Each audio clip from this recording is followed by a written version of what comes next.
സ്വർഗ ജീവിതത്തെ ഏറ്റവും നന്നായി മനോഹരമായി വിവരിച്ചത് സൂറത്തു യാസീനാണെന്ന് എനിക്ക് തോന്നിയിട്ടുണ്ട്. സ്വർഗത്തെ ഏറ്റവും മനോഹരമായി വിവരിച്ചത് സൂറത്തു യാസീനാണ്.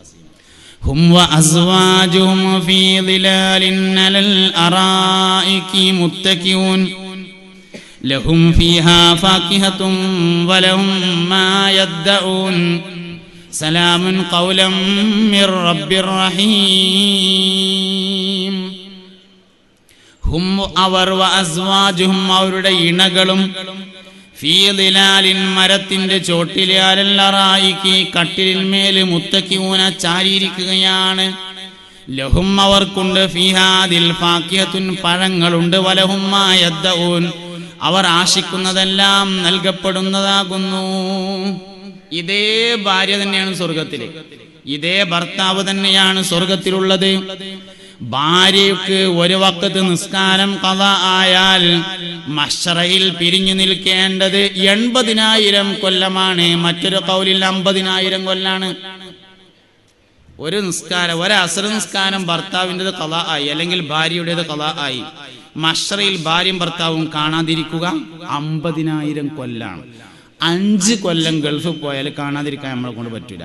അങ്ങനത്തെ ഭാര്യയും ഭർത്താവും ഒരു നിസ്കാരത്തിന്റെ പേരിൽ ഖളാ ആയതിന്റെ പേരിൽ നഷ്ടപ്പെട്ടതിന്റെ പേരിൽ 50,000 കൊല്ലം കണ്ടുമുട്ടാതിരിക്കും.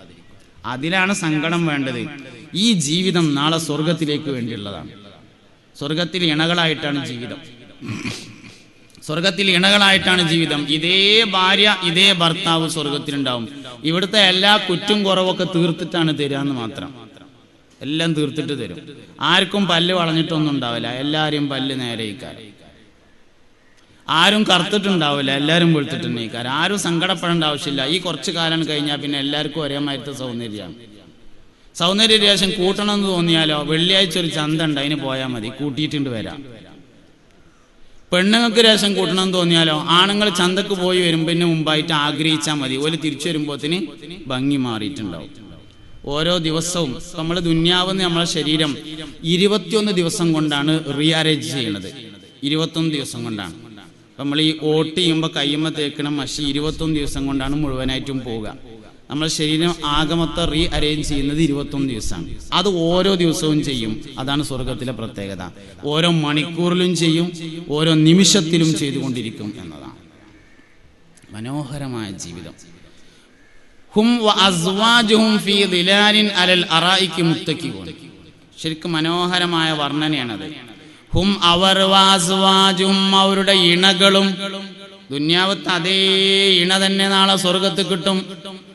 എല്ലാ കേടും തീർത്ത് കിട്ടും. പെണ്ണുങ്ങൾ സാധാരണ ഒരു സംശയം ചോദിക്കലുണ്ട്, ഹൂറുല്ലീങ്ങളെ പറ്റിയിട്ട് ഇങ്ങനെ പറയും, ഹൂറുല്ലീങ്ങൾ അങ്ങനെയാണ് ഇങ്ങനെയാണ് എന്നൊക്കെ പറയും. പെണ്ണുങ്ങൾക്കൊന്നുമില്ലേ?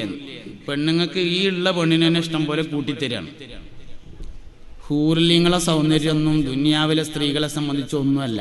അല്ലാഹു തആല സ്വർഗം പടച്ചതിന് ശേഷം ജിബ്രീലിനോടൊന്ന് പോയി നോക്കാൻ പറഞ്ഞു. സ്വർഗമൊക്കെ ഉണ്ടാക്കിയിട്ട് കുടിയിരിക്കണതിന് മുമ്പൊന്ന് പോയി നോക്കാൻ വേണ്ടി പറഞ്ഞു. അങ്ങനെ ജിബ്രീൽ അലൈഹിസ്സലാം അങ്ങനെ പോയി നോക്കുമ്പോൾ പെട്ടെന്നൊരു പ്രകാശം കണ്ടു. അള്ളാഹുവിന്റെ നൂറു തജല്ലിയാണെന്ന് കരുതി ജിബ്രീൽ അലൈഹിസ്സലാം സുജൂദിൽ വീണു. അപ്പോൾ ഒരു പെൺകുട്ടി വന്നിട്ട് ഇങ്ങനെ തട്ടി നീച്ചി പറഞ്ഞു. അപ്പൊ നീച്ച എന്തേ ചോദിച്ചു, എന്താ ഇത് സ്വർഗമാണ്, ഇവിടെ സുജൂദ് ചെയ്യേണ്ട സ്ഥലം ഒന്നല്ലല്ലോ പറഞ്ഞു. അപ്പൊ ഞാൻ ആ കണ്ട ലൈറ്റ് എന്തായിരുന്നു എന്ന് ചോദിച്ചാൽ ഞാനൊന്ന് ചിരിച്ചതായിരുന്നു പറഞ്ഞു. അവൾക്കുള്ള മുമ്പല്ലിന്റെ ലങ്കല് കണ്ട് ജിബ്രീല് പോലും അമ്പരന്നിട്ടുണ്ട്. ആ പെണ്ണ് ദുനിയാവിൽ നിന്ന് ചെല്ലുന്ന പെണ്ണിന്റെ സൗന്ദര്യം കണ്ട് അജബായി നോക്കി നിൽക്കുമെന്ന് മുഹമ്മദ് നബി സല്ലല്ലാഹു അലൈഹി വസല്ലം. അപ്പൊ ദുനിയാവെന്ന് ചെല്ലുന്ന പെണ്ണിന്റെ സൗന്ദര്യം എത്രയിക്കണം. അതുകൊണ്ട് ഒന്നുമല്ല, ദുനിയാവെന്ന് ചെല്ലുന്ന പെണ്ണെന്നെയാണ് ഏറ്റവും സൂപ്പർ. ഓരോ ഭംഗി കുറയുന്ന ഒന്നുമില്ലല്ലോ, ഭംഗി കുറയണ ഒന്നുമില്ല. അപ്പൊ ഇവിടെ ഭംഗി കുറയാൻ കുറെ കാരണങ്ങളുണ്ട്. 18 വയസ്സാകുമ്പോൾ ഒരു പെണ്ണിനെ കെട്ടിക്കൊടുന്നാൽ 40 വയസ്സിൽ അത്ര തന്നെ ചൊറുക്കുണ്ടാവില്ല, 50 തീരെ ഉണ്ടാവില്ല, 60 തീരെ ഉണ്ടാവില്ല. എന്തേ കാരണം? കയ്യും കാലും മൂക്കും കണ്ണും ഒന്നും പോയിട്ടില്ലല്ലോ. പോകുന്ന ഒരു സാധനമുണ്ട്, അത് മെൻസസ് രക്തമാണ്. എന്നാൽ സ്വർഗത്തിൽ മെൻസസ് രക്തം ഉണ്ടായിരിക്കില്ല. മെൻസസ് രക്തം മാത്രമല്ല കേട്ടോ, വെറുക്കപ്പെടുന്ന ഒന്നുമില്ല.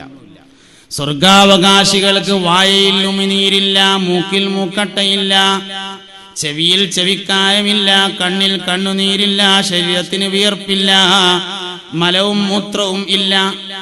ഏത് പാർക്ക് പോയാലും മൂത്രമൊഴിക്കാൻ പുറത്തേക്ക് കൊണ്ടുവരും, സ്വർഗത്തിൽ അതിനും പോണ്ടി വരില്ല. എപ്പോഴും ഒരുമിച്ചിരുന്നാൽ മതി. എന്നും മണിയറയിൽ എന്നും കട്ടിലും ഇരുന്നാൽ മതി, ഒരു ബുദ്ധിമുട്ടുമില്ല, പോണ്ടി തന്നെ വരില്ല. ഹും വ അസ്വാജും ഫീ ദിലാലിൻ അലൽ അറായിക്കി എന്നുള്ളതിന്റെ തഫ്സീറിൽ കാണാം മണിയറയിലെ കട്ടിൽ പോലെ.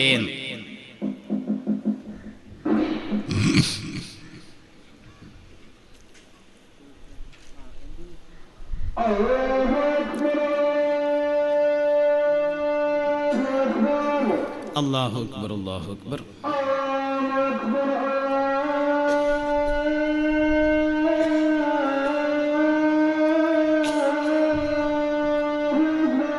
അല്ലാഹു അക്ബർ, അല്ലാഹു അക്ബർ.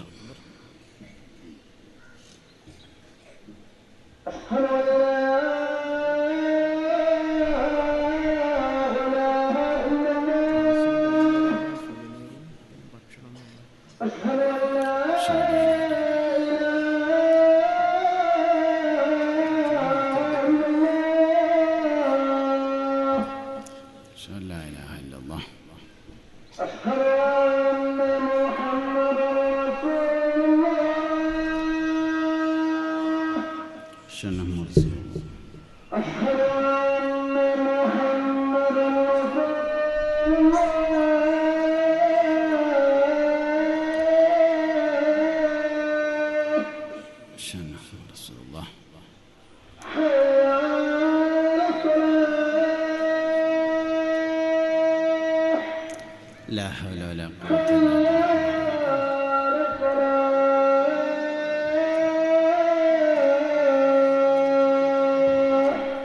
لا حول ولا قوة.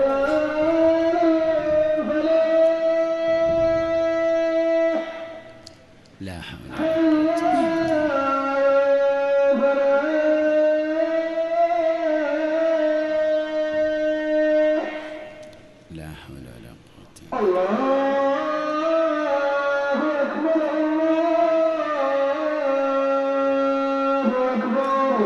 الله أكبر، الله أكبر.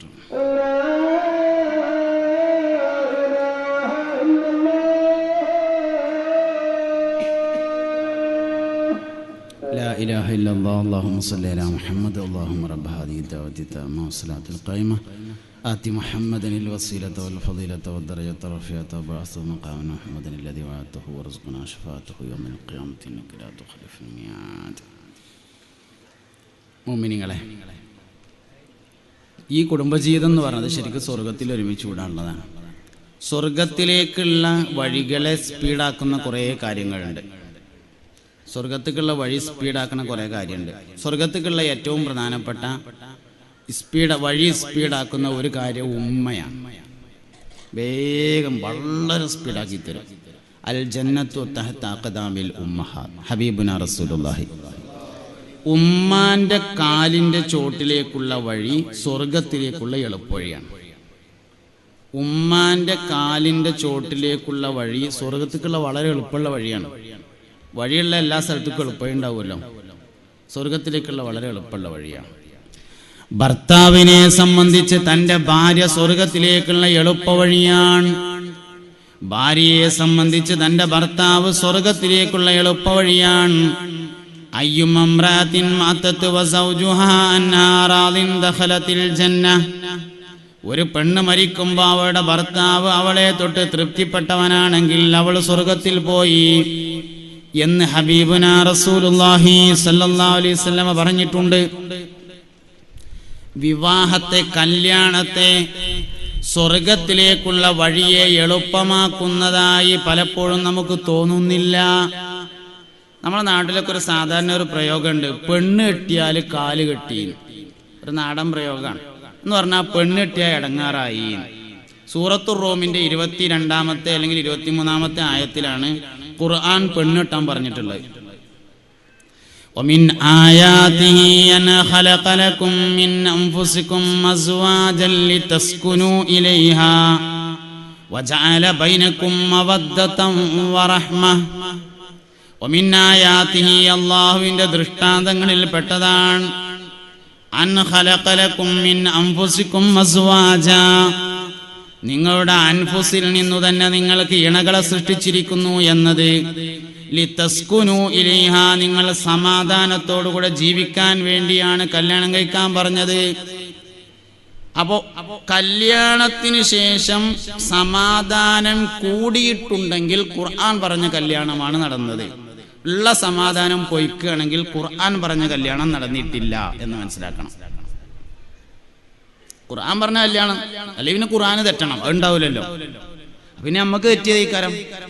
ഉള്ള സമാധാനം കല്യാണം കൊണ്ട് പൊയ്ക്കുകയാണെങ്കിൽ ഖുർആൻ പറഞ്ഞ കല്യാണമല്ല നടന്നത്. കാരണം അല്ലാഹു തആല പറഞ്ഞത് ഒമിൻ ആയാതിഹി അൻ ഖലഖലകും മിൻ അൻഫുസികും അസ്വാജൻ, നിങ്ങളിൽ നിന്ന് നിങ്ങളുടെ ഇണകളെ സൃഷ്ടിച്ചിരിക്കുന്നു, ലിതസ്കുനു ഇലൈഹ, സമാധാനത്തോടെ ജീവിക്കാൻ വേണ്ടി എന്നാണ്. അഡ്ജസ്റ്റ് ചെയ്ത് പോകാൻ വേണ്ടിയിട്ട് എന്നല്ല. സമാധാനം കൂട്ടാൻ കല്യാണം, സമാധാനം കുറക്കാൻ ഖുർആനോ അള്ളാഹുവോ പരിശുദ്ധ ദീനോ മുഹമ്മദ് നബി സല്ലല്ലാഹു അലൈഹി വസല്ലമ തങ്ങളോ കല്യാണം പറഞ്ഞിട്ടില്ല. എവിടെ പിന്നെ ഈ തെറ്റുന്നത്? ഈ തെറ്റുന്നത് പല സ്ഥലത്തുണ്ട്. ആദ്യം തെറ്റുന്നത് കല്യാണത്തിന് നീയത്ത് വെക്കുന്നോട് തന്നെ തെറ്റുണ്ട്. വിവാഹത്തിന് നീയത്ത് വെക്കുമ്പോൾ തന്നെ ഫസ്റ്റ് പ്രശ്നം പറ്റുന്നുണ്ട്. എന്തിനാ കല്യാണം കഴിക്കണത്? കല്യാണം കഴിക്കണത് കുട്ടി ഉണ്ടാവാന്. അപ്പൊ എന്തിനാ കുട്ടി ഉണ്ടാവണത്? കുട്ടി ഉണ്ടാവണത് വയസ്സാവുമ്പോ നോക്കാൻ. ഈ ചെറുപ്പത്തിൽ ഇപ്പൊ നമ്മളെ നോക്കി അല്ലാഹു തആലക്ക് വയസ്സാവുമ്പോ നോക്കാൻ വല്ല അടങ്ങേറുണ്ടോ? മനുഷ്യന്മാരെ ഓരോ കാഴ്ചപ്പാടാണ് പറയും. ആരോഗ്യം അനുവദിക്കുകയാണെങ്കിൽ അടുത്ത കൊല്ലം ഹജ്ജിന് പോകണം എന്ന് പറയും. ഒരാരോഗ്യം ഇല്ലാതെ നിന്നെ കൊണ്ടുപോയി ഹജ്ജ് കഴിഞ്ഞ് തിരിച്ചു കൊണ്ടുവരാൻ എന്താ എൻ്റെ റബ്ബിന് കഴിയൂലേ? കയ്യൂലയിൽ എങ്ങനെയല്ലേ ഇപ്പൊ ആരോഗ്യത്തും അത് കണക്ട് ചെയ്യേണ്ട ആവശ്യമുള്ളൂ. തൗഫീക്ക് ഉണ്ടെങ്കിൽ അടുത്ത കൊല്ലം ഹജ്ജിന് പോകണം എന്നാ പറയണ്ടത്. തൗഫീക്ക് ഉണ്ടെങ്കിൽ ആരോഗ്യമൊന്നും പ്രശ്നമൊന്നുമല്ല. തീരെ നീച്ചാൻ വെച്ചെങ്കിലും നിന്നെ കൊണ്ടുപോയി ഹജ്ജും ഉംറയും കല്ലേറൊക്കെ നടത്തിയിട്ട് തിരിച്ച് ഇവിടെ കൊടുന്നാക്കാൻ നിന്റെ റബ്ബിന് കഴിയുമല്ലോ. കുട്ടിയായിരിക്കുമ്പോൾ നിന്നെ നോക്കി അത്ര പ്രയാസം വയസ്സാകുമ്പോൾ നോക്കാൻ ഏതായാലും ഉണ്ടാവില്ല, ഉറപ്പാണ്. എന്തായാലും പിന്നെ അത്യാവശ്യം വട്ടച്ചെലവിനുള്ള കായ് പെൻഷനായിട്ട് കിട്ടും, ബാക്കിയല്ലേ ഉള്ളൂ വേണ്ടത്. കുട്ടിയാവുമ്പോൾ അതും കിട്ടാനില്ലല്ലോ. അതുകൊണ്ട് കുട്ടിയാവുമ്പോൾ നിന്നെ നോക്കി അത്ര പ്രയാസം വയസ്സാകുമ്പോൾ നോക്കാനില്ല. അതിൻ്റെ ഒരു തെറ്റിദ്ധാരണയാണ്. അല്ലെങ്കിൽ ഇനിയിപ്പോ ഒരാൾക്ക് വയസ്സാവുമ്പോ എന്റെ കുട്ടികൾ എന്നെ നോക്കിക്കോളും എന്ന് വിചാരിച്ചാലേ ഓനത് വലിയൊരു അബദ്ധീകരം. കാരണം മൂത്തോന് സൗദിയിലാണ്, രണ്ടാമത്തോൻ കുവൈത്തിലാണ്, മൂന്നാമത്തോൻ നാട്ടിൽ പഠിക്കാൻ പോവുകയാണ്. ഓപ്പ ലീവ് കഴിഞ്ഞിട്ട് പിന്നെ ഇപ്പം അത്യാവശ്യം ഈ പിന്നെ വെക്കേഷനിലാണ്, പരീക്ഷ കഴിഞ്ഞിട്ടുള്ളത്. അപ്പോൾ ആപ്പാക്ക് പ്രഷർ കൂടിയിട്ട് ആശുപത്രിക്ക് പോവുകയാണ്. പെൺകുട്ടികളെ രണ്ടാളെ കെട്ടിച്ച് പറഞ്ഞയക്കും ചെയ്തിട്ടുണ്ട്. അപ്പോൾ ആപ്പ അങ്ങനെ മനസ്സോട് വിചാരിച്ചു പൈസ അയക്കാപ്പം മൂത്തോൻ കുവൈത്തിൽ, രണ്ടാമത്തോൻ കുവൈത്തിലുണ്ട്. പിന്നെ ഇപ്പോൾ ആശുപത്രിയിൽ നിൽക്കാൻ രണ്ടാമത്തോ ലീവിന് വന്നിട്ടുണ്ട്. പിന്നെ ഇപ്പോൾ പെരയത്തെ കാര്യങ്ങളൊക്കെ നോക്കാനില്ല, മൂന്നാമത്തോൻ വെക്കേഷനായിട്ട് പെരയിലും ഉണ്ട്.